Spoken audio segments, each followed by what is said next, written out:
Everyone, a preliminary matter tonight, actually before the meeting formally even begins, due to the resignation of the previous town clerk of the town of Boston, the town board will be appointing a new interim town clerk at this point in time to serve for the remainder of the term until the next general election reaffirms that decision.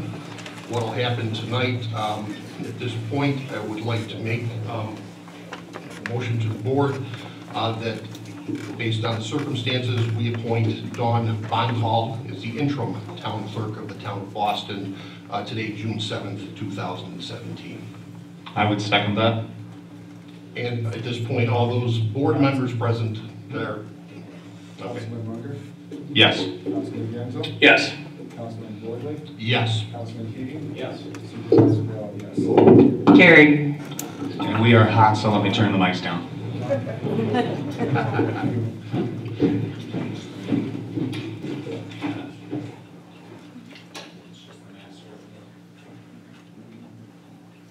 We do the sound for you too when they get here? It's perfect. Is that better? Perfect.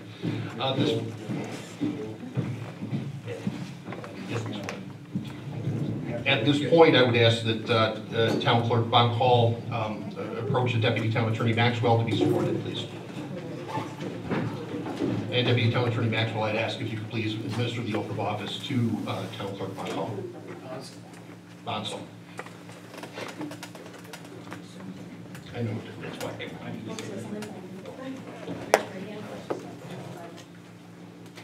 I, Donna Bonsall, do solemnly swear to uphold the Constitution of the United States, to uphold the Constitution of the United States, and the state of New York, and the state of New York, and the town code of the town of Boston, and the town code of the town of Boston, to the best of my ability, to the best of my ability, and I will faithfully discharge, the office of town clerk, to the best of my ability, so help me God. Thank you.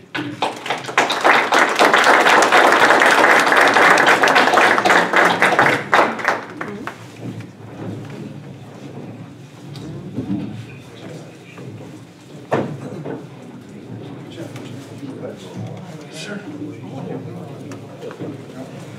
Folks like to join me in the pledge of the allegiance? Allegiance to the flag of the United States of America and to the republic for which it stands, one nation, under God, indivisible, with liberty and justice for all.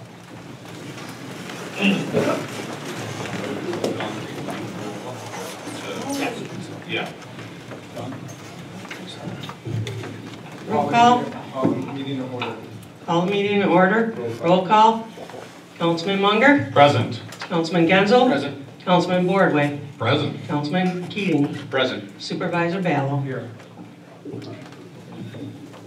Under preliminary matters, we have a letter of resignation from the town clerk, Jennifer Eubank Gallo, dated June 5th, 2017. At this time, I make a motion to accept her letter of resignation. I'll second.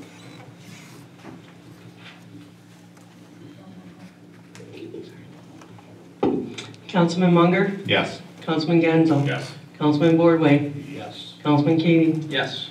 Supervisor Ballo. Yes. Carried.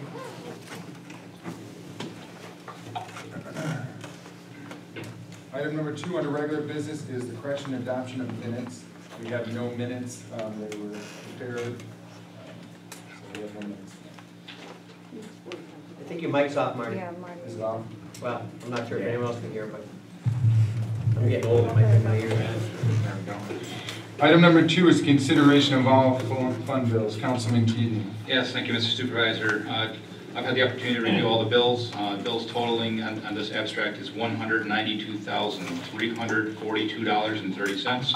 Make a motion to approve those bills. Second. Councilman Munger. Yes. Councilman Keating. Or Yes. Councilman Genzel, I'm sorry. Yes. Councilman Boardway. Yes. Councilman Keating. Yes. Supervisor Ballo. Yes. Thank you. We have Carried. correspondence tonight. We have correspondence from the town of Orchard Park, correspondence from the town of Newstead resolution, tax collection in Erie County, and a correspondence from ZBA regarding public hearing on 655 Fairlane Drive and 654 on Fallius Road and 6493 Ludon Drive. Those are received and filed. Item number 4 under new business, we have Legislator Mills with us tonight, wants to give us a quick update on the county business. John? Thank you, Supervisor, town board, good evening, residents. It's always good to be here, town of Boston. Great town, a lot of road work going to happen this year, especially on Boston-Springville Road. It is a fact it's going to be reconstructed this year. We're working on 3 culverts now, have to do the culverts before they do the road. So we'll start construction by the end of June, and they hope to have it finished sometime by the middle of July. Personally, I didn't think this would happen in my 10 years of legislature. It's only been 12 years, and probably another 10 before that, before I got here. But it's going to get done. We're going to use some of the millings off the road to provide some road type work or parking lot work in Collins Center Fire Department, and also in the History Museum in the town of Concord and Village of Springville. So it's good taxpayer money being spent on this road, which you all know is a terrible representation of lack of getting the roads done. It's all about public safety, so really enthusiastic about it. We're going to get West Genesee done. We're going to get portion 240 done down by Kissimmee Bridge. And, you know, shaking your head, you know what I mean. And believe it or not, I lobbied to take them off of Springville Boston Road a little bit and go down to Zoar Valley. I've been down to Zoar Valley Road lately. Well, I was down there 3 weeks ago going to the village to go on the meeting, and I drove the road. I call it the road from hell. And it took me 47 minutes to go from Springville, where it starts, to Gowanda. In parts of the road, there wasn't a road. So, holding my temper back, I talked with the highway department. So, look, you either close the road or you do the road. So, Monday evening, I went out to the town of Collins to give a road report and things, county nature of the town of Collins, and I drove that road again. I did it in 37 minutes. And there was a road there all the way to Gowanda. So that was a good use of patching. Boy, I still understand things like County Hall. When I got into County Hall 12 years ago, they had done all the inside of the hall, the County Hall, the rugs and painting and things. But they forgot to do one thing first that you all would do: fix the roof. Okay, that's dysfunctional. Okay, and that's taxpayer, waste of taxpayer money. So we had leaks, we had to replace carpeting and things in County Hall. But I know how bad Springville Boston Road is, but to do all that patching and then tear that road up again in a week or two is not a good use of your taxpayer money. I'm going to run for another term, you know that, for another 2 years, to see if I can maybe finally get the culture of county government changed to where it works more efficiently for the taxpayers in Erie County. And I hope Mr. Telak will keep his eye on what's going on down there with the county. He's a deep thought over there, I see. I'll be relying on him. Keep an eye on him for me, will you? Be my clerk of the works down here, maybe? No, I'd rather not keep an eye on us. Yeah, we got enough to do. So, a lot of patching will be done in the town of Boston. Mowing, it's a different situation. We're a month behind on mowing because of the weather. And we all know the sun just came out the other day. So, let me tell you about something else. You probably saw it in the paper. The ECC Community College, Erie County Community College, search for a new president. Jack Quinn is retiring. And I put myself on the search committee. And we had 2 really strong candidates, 4 really strong finalists, I should say. And I hate to say it, but no one was from Erie County or Western New York. They're all from out of state. My 2 picks would be a guy by the name of Dr. Reed, and he grew up in Rockport, New York. And there was a woman from Dearborn, Michigan, who spends her summers off and on at Lake Chautauqua. I have nothing against maybe having the first woman president of the ECC. Very two strong, very good candidates. I don't make the final decision coming out of the trustee, but I want you to know as taxpayers that we have very well-qualified people who will take the bull by the horns. Like everything else in county government, our infrastructure falls apart between our roads, our ditches, and ECC, the campus. We have the new STEM building going up for technology, and North Campus, that's great for us. It's a good, well-spent money. And we hope to, with the new president, focus in on trying to get everything turned around. And what I found out through the search committee, we spent like 7 weeks on these interviews, is that nationwide community colleges are on a decline.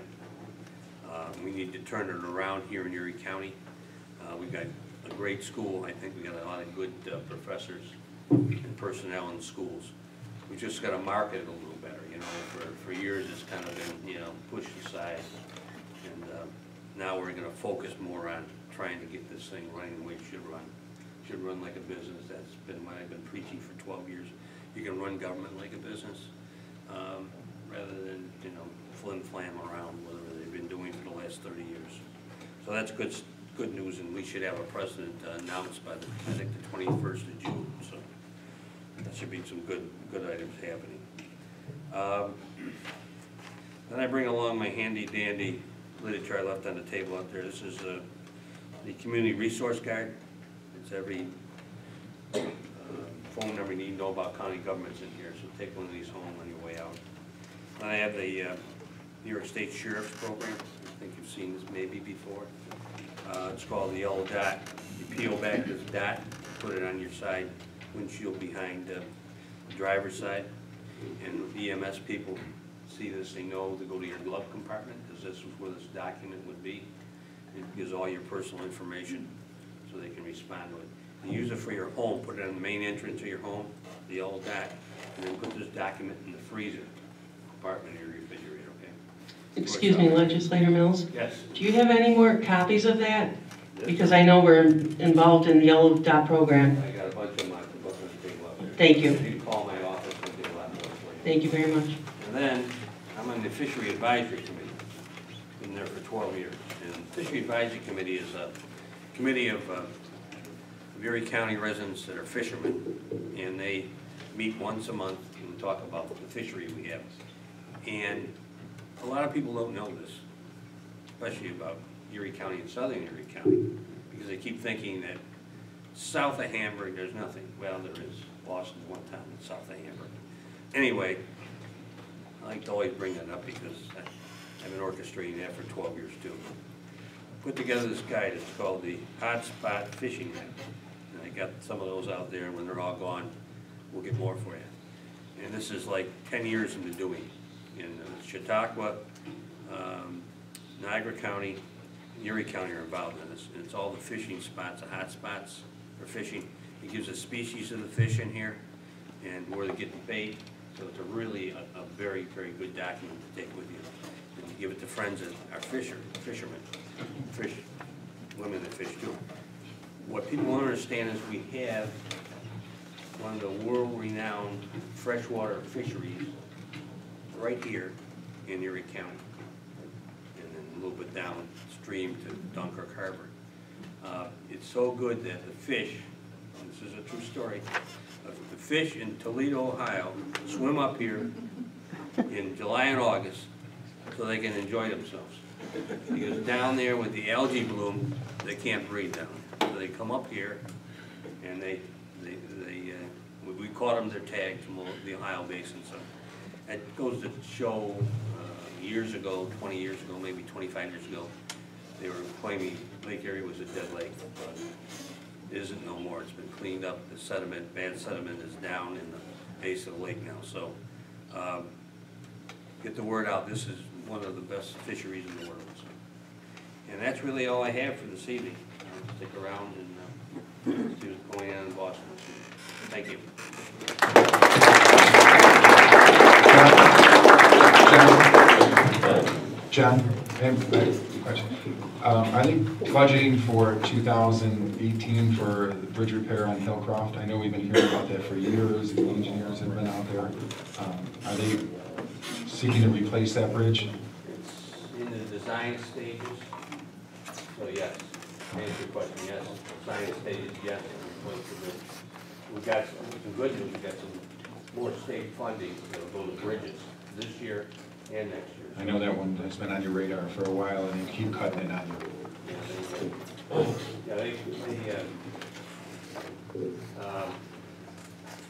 I'm on the capital projects, so we get requests for $158 million in capital projects in the departments, highway, the more, and we can only spend $37 million a year.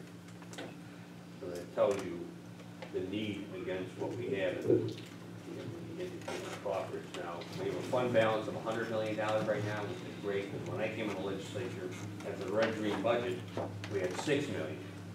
So we got just over $100 million, and I've tried to convince some of the legislators to spend a little more money out of that fund balance, because we need by law to have 51 million there, so we got an extra 50 million, I think, but we want to keep it in reserves, being conservative minded, I believe in that. But just think about this, if we would take 10 million out of that and do more infrastructure work, whether it be retaining buildings and windows and PCC, bridges, roads, you know, people understand this, they understand you spend it now, you don't have to spend more later. Plus, public safety is taken care of. Back in the Gorski administration, what happened was the tobacco money we got from the settlement, $253 million. He hoarded it, and Giamra came on board, and he spent it and did not look at the cash flow coming in and out, so he reduced our taxes, but, you know, the parks went to hell, you know, the infrastructure in general deteriorated, and now we're sitting with a deficit situation as far as infrastructure. But what people have to understand is that, and I think the residents understand this, maybe not the caretakers, and by the way, we are all caretakers of the people's assets, all of us elected officials, is that we need to spend the money appropriately where it makes sense. Spend it now and save the taxpayers money later. The more you let these things deteriorate, the more expensive it is to rebuild.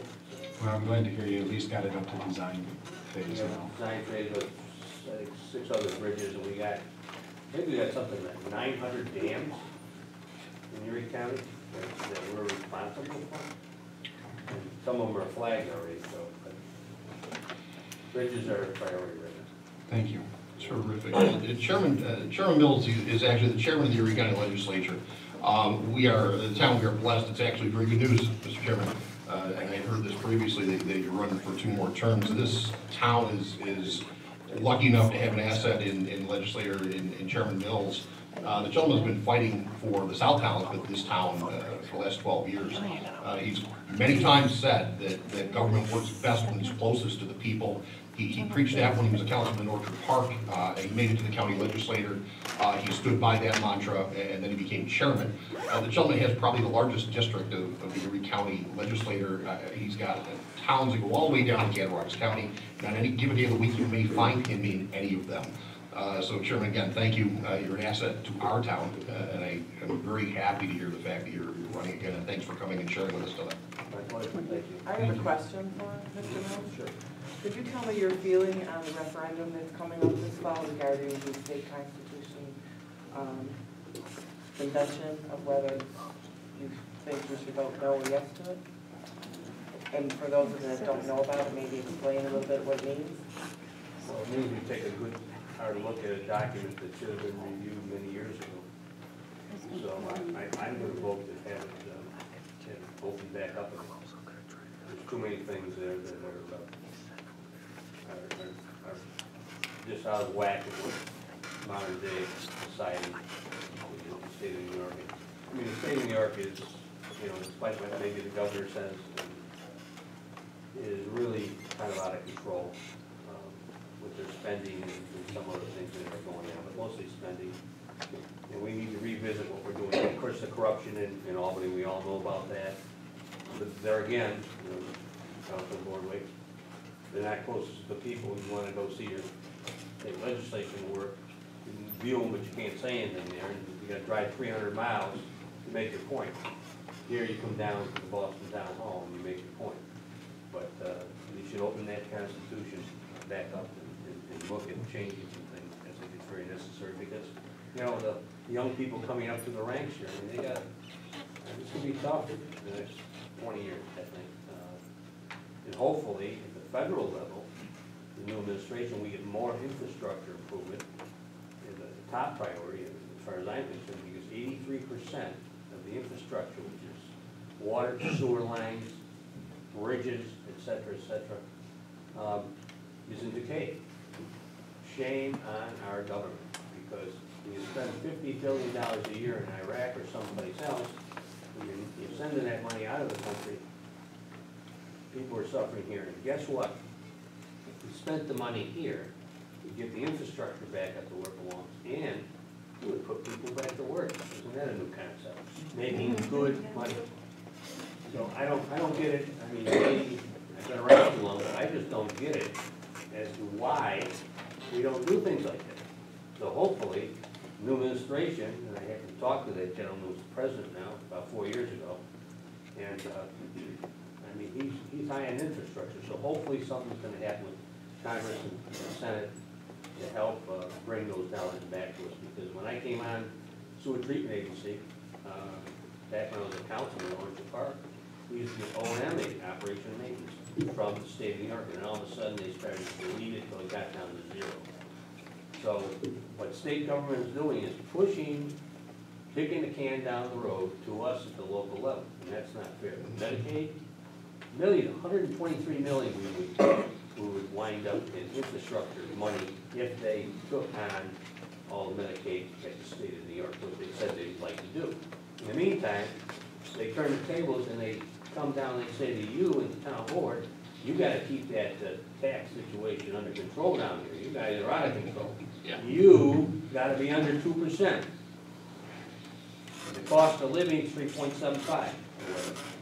So, I'm actually, let's get on my soapbox, but I'm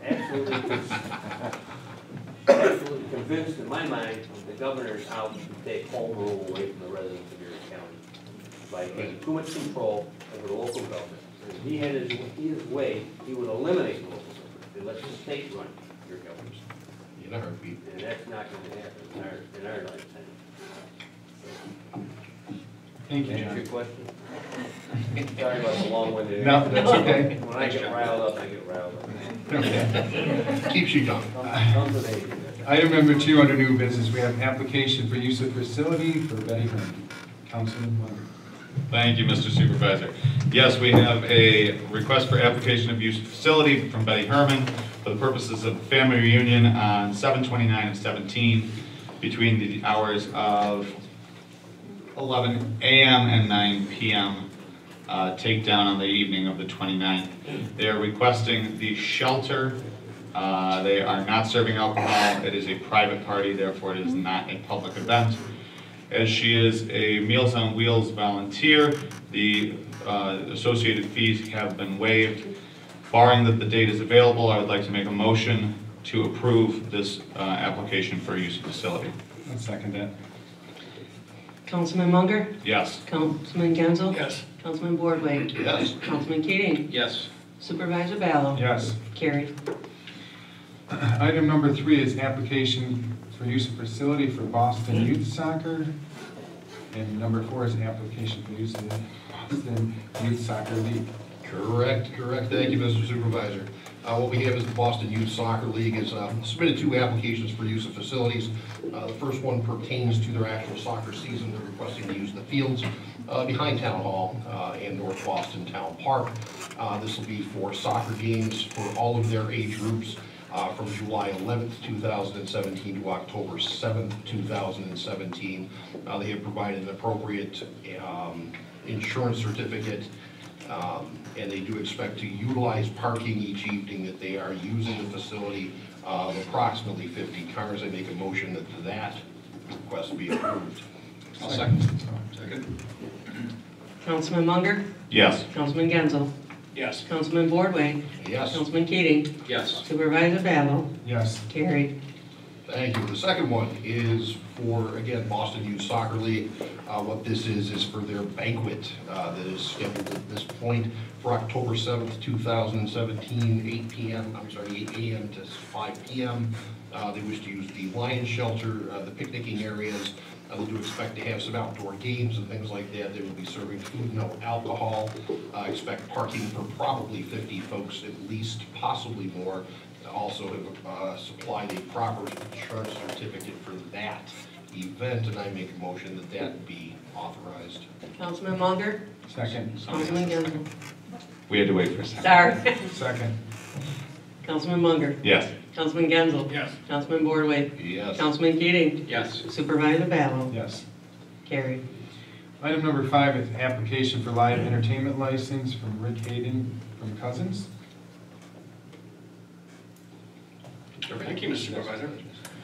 What we have here, folks, is an application for live entertainment for Rick Hayden down at Cousins, 7115 Boston State Road, Town of Boston. Obviously, he needs a license for beer, wine, and liquor. Live entertainment, amplified, 3 days, Thursday, Friday, and Saturday, 8 to 2, 8 p.m. to 2 a.m. I make a motion to approve this application. And I second that. Councilman Munger, Yes. Councilman Genzel. Yes. Councilman Boardway, Yes. Councilman Keating, Yes. Supervisor Battle. Yes. Item number 6 is Maplewood Cemeteries Association request for assistance. We received a letter from them. It reads the Maplewood Cemetery Association held its annual meeting for all members and lot owners on May 6, 2017. At that time, it was noted that the association greatly appreciates the service that the town provides us, allowing us to use copy machines for burial records, ownership deeds, and a mailing notice of the annual meeting for lot owners. The association greatly reduces our expenditures to commercial copy stores. Highway Superintendent Bob Telek and his crew plow the cemetery driveway, pick up our considerable leaf piles, and remove excess fill from grave sites in a timely and courtesy manner, as well as the use of the town dumpster for disposal of trash and pickup for the cemetery. The assistance results in savings to the Cemeteries Association funds. We are grateful for the approval of your services. Bob, do you have any problem? Keep on helping them out with the services you've been providing. No, that's fine, it's no problem doing it. Okay. I make a motion that we help out the Maplewood Cemetery Associations with their annual needs. I'll second. Councilman Munger, Yes. Councilman Genzel, Reserved, yes. Councilman Boardway, Yes. Councilman Keating, Yes. Supervisor Battle. Yes. Item number 7 is the 2016 annual financial report, the 2016 annual financial update documents for the town of Boston and County Erie for the fiscal year ending 12/31/2016. I make a motion to accept them. And I'll second that. Councilman Munger, Yes. Councilman Genzel, Yes. Councilman Boardway, Yes. Councilman Keating, Yes. Supervisor Battle. Yes. Item number 5, under old business, we have Hopkins, Sorday, and Romanowski, PLLC, request to establish lead agency for environmental review for project pursuant to seeker proposed mixed-use project for Boston State Road. Councilman Genzel. Thank you, Mr. Supervisor. What we have here, folks, is a request for lead agency status for proposed mixed-use project on Boston State Road. Bear with me, folks, I'm going to read this draft resolution. Draft resolution, Town of Boston, Town Board, June 7, 2017. Whereas the Town of Boston has received an application from Quaker Estates LP to, among other things, amend the zoning classification of portions of approximately 28.51 acres of vacant land on Boston State Road from C1 Local Retail Business District to C2 Commercial District and R3 2 or more Family Resident District R3. Whereas Quaker Estates LP previously submitted a complete Part 1 of the full environmental assessment form along with other project information regarding potential environmental impact associated with the proposed project. And whereas on March 1st, 2017, based on its review of Part 1 of the full environmental assessment form, the The town board preliminary classified the proposed action as a type 1 action since the impacts will exceed the threshold of a type 1 action contained in 6 NYCRR Section 617.4 of the State Environmental Quality Review Act regulations. And whereas on March 1st, 2017, the town board declares its willingness to act as the designated lead agency for the required coordinated environmental review of the proposed action pursuant to seeker. And whereas on March 8th, 2017, a lead agency solicitation letter was circulated pursuant to seeker for the purpose of soliciting input from involved and interested agencies with respect to the town board's intent to assume lead agency status, and requested that involved and interested agencies respond by April 10, 2017. And whereas none of the involved and interested agencies that responded to the lead agency solicitation letter objected to the town board assuming lead agency status pursuant to seeker, and more than 30 days has elapsed since the date of service of lead agency solicitation letter on March 8, 2017. Now therefore be it resolved that the town board hereby declare lead agency status for the coordinated environmental review of the action pursuant to seeker. And I second that motion. Councilman Munger? Yes. Councilman Genzel? Yes. Councilman Boardway? Yes. Councilman Keating? Yes. Supervisor Ballo? Yes. And along with that, I would make the motion to schedule a public hearing for the zoning change to be July 5th, 2017. Acting interim clerk, please notify the paper with the date of the public hearing. And also, the applicant will be helping out with the notification of the adjoiners so that it all gets done correctly. Received and done. Do I have a second? Second on that. Councilman Munger? What time do we want to set that for? 7:40? 7:40. Amend the motion for a 7:40 PM public hearing. Thank you, Councilman. Of course. Yes. Councilman Genzel? Yes. Councilman Boardway? Yes. Councilman Keating? Yes. Supervisor Ballo? Yes. We have one more order of business, just brought to my attention under preliminary matters, Councilman Boardman. Correct, thank you, Mr. Supervisor. What this actually pertains to, it came in late. Needless to say, there's been a little bit of disorganization the last 3 or 4 weeks in the town of Boston, unfortunately. What this issue has to do with is a request for a second accessory building on a piece of property at 6493 Loudon Drive. Again, a request for a second accessory building on that particular parcel. This particular issue was subject to a zoning board of review request a few days ago. It's my understanding that the variance for that was approved at that point in time, but it still comes to this board to make a determination on that second accessory building. We've had an opportunity as board to review exactly what transpired last Thursday evening with this particular property before the ZBA. We've also had the opportunity to review what appear to be altered surveys of the property purporting to show where this structure would be placed on that particular property.